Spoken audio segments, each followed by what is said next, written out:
Let's talk a little bit about backups, including online backups and business continuity and disaster recovery. As you may know, there are many ways for companies to lose their data. You can lose data through a security incident like a ransomware. You can lose it through a technology disruption like a service or a server going down, or you can lose it through just good old human error, people deleting data and then needing it back or accidentally deleting data. So it's important to understand how data can be removed or be less available to a customer or to a client, and then understanding how you can restore that data or get that data back to those people.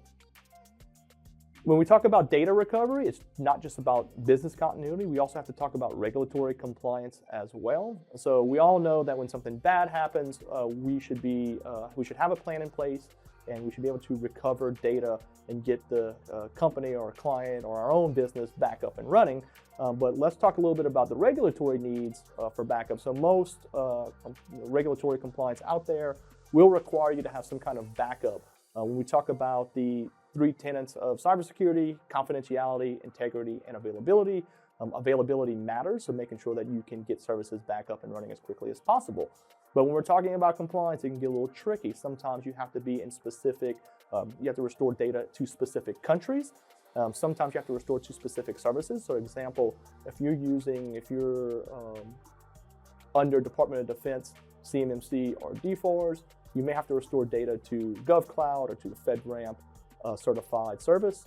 We're talking about different countries, privacy regulations, or access to sensitive information. You may need to restore those services or those data into cloud servers or cloud services that are specific to that country.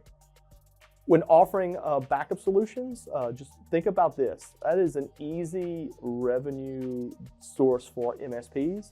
Where you're going to drive value in that is not just talking about backing up data and restoring data, but talking to the business about business continuity and how you can help them get up and running quicker in the event of a disaster. So that includes things like talking about a client's recovery time objectives or recovery point objectives, so you know how quickly we need to restore data before it negatively impacts the business, and how much data they can lose before it negatively impacts the business. So you need to know how quickly you can restore data, but also how much data, how quickly do you need, or how often do you need to backup data? Is it every 4 hours? Is it once a day? Is it once a week?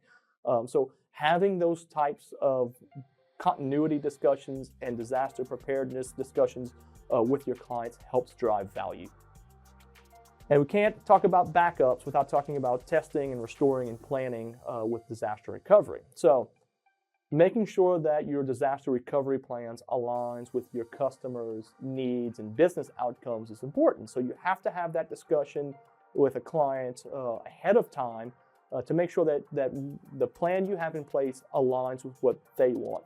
What you don't want to have happen is to make sure that during a disaster, you don't align with your customers' needs, because they have expectations, and if those aren't clearly communicated and planned out, you're going to have a problem on your hands. So making sure that you regularly test whether or not data can be restored, but also how do users and staff at your client's office access that data during a disaster. So if they're displaced due to a natural disaster, or if their business has a fire and the business no longer exists and they need to continue to work, so how will they access that data whenever a disaster hits? There's things like VPN technology and cloud-facing applications that can be restored to give them access to their data.